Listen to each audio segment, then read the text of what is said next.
this week, I just wanted to test to see if this Osmo Pocket 3 could replace my bigger mirrorless camera. The Osmo Pocket 3 is currently a very popular camera, so I wanted to see if the hype actually holds up. We have 4K 120 FPS, face tracking, an included microphone if you get the creator combo, some ND filters, some polarizers, black pro mist filters, as well as a gimbal, so it has all of the elements that point to this being a good replacement for a bigger camera. Later on in this video, I'll show you the exact settings I'm using to make sure I make the most out of the DJI Osmo Pocket 3 so I can get the best results with the DJI Osmo Pocket 3. And here I am, we've arrived. I'm gonna be spending the next 6 days here and we're gonna figure out if this camera, the DJI Osmo Pocket 3, can be my main camera. And for that, of course, I'm gonna do 5 tests side by side to really test out their strengths and their weaknesses. And the reason why I wanna do this is because after having the DJI Osmo for a little over a week, I really wanna see what it's capable of doing. If this tiny camera can actually replace a big DSLR. In my opinion, to make the most out of the DJI Osmo Pocket 3,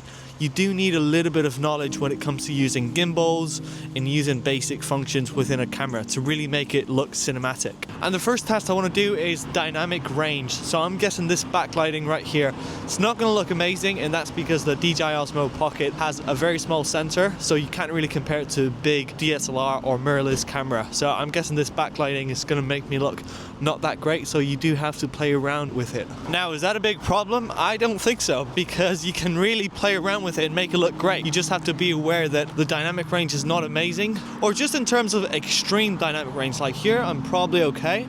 But if I turn the camera, this is not going to look amazing. And keep in mind, in most cameras, it's not going to look amazing. It just means that you could fix it in post if you film with vlog or something like that. And that also brings me to my next point, which is a good filmmaker is going to know how to play with lighting, is going to know how to play with color grading, and has a bunch of different tools to make their footage look great and doesn't just rely on the camera itself. And you can tell it's springtime. Look how beautiful everything looks.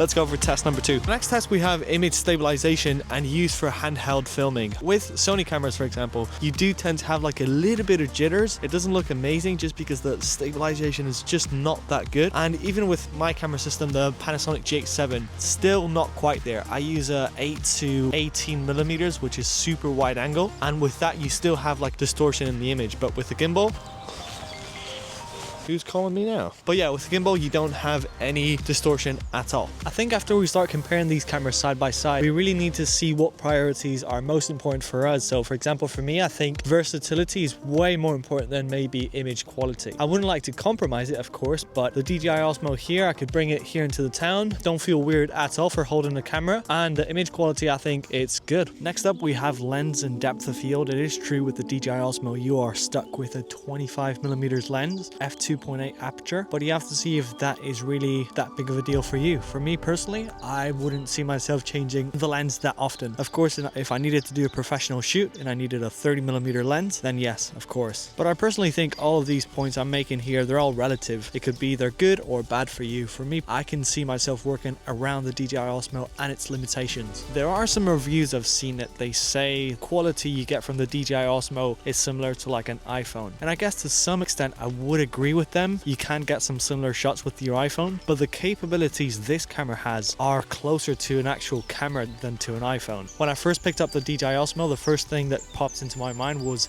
this is the exact gimbal that a Mavic 3 would have, just attached to a gimbal. Another thing I value a lot with cameras is the microphone situation. Is it good? Is it not? You know, with most cameras you have to buy another microphone that comes with a receiver. It usually takes a while to connect, but with these, they seem to be very intuitive to use. This is with the internal microphone. How do I sound? 1, 2, 3. And this is with the DJI Osmo microphone that comes in the package.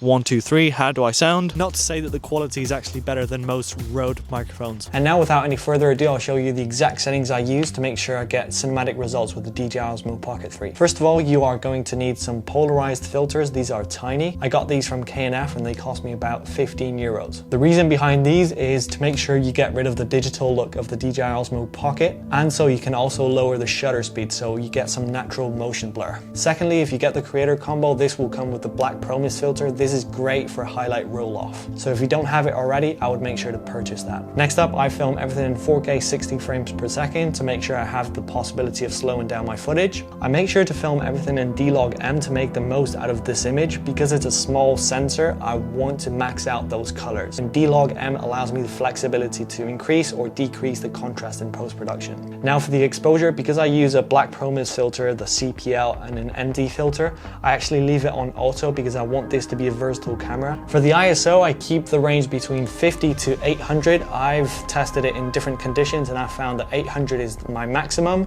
and 50 is the minimum I'll go down to. So any higher than this, it needs to be like a very, very precise situation. For the white balance, I found that the DJI Osmo does a great job on handling color temperature to adjust the blues and the oranges in the image, so I just leave this on auto. Also for the gimbal modes, there's a bunch of different ones, but I use the one that's all the way at the end, FPV/1. I found this one to be the best one for vlogging situations because the tilt is active all the time. Now, if I wanted those smooth gimbal shots, I would probably switch it to the follow mode. But for the most part, I'm using FPV1. That's everything for this video. I hope you guys have enjoyed this video. I'll see you next week and thank you so much for watching.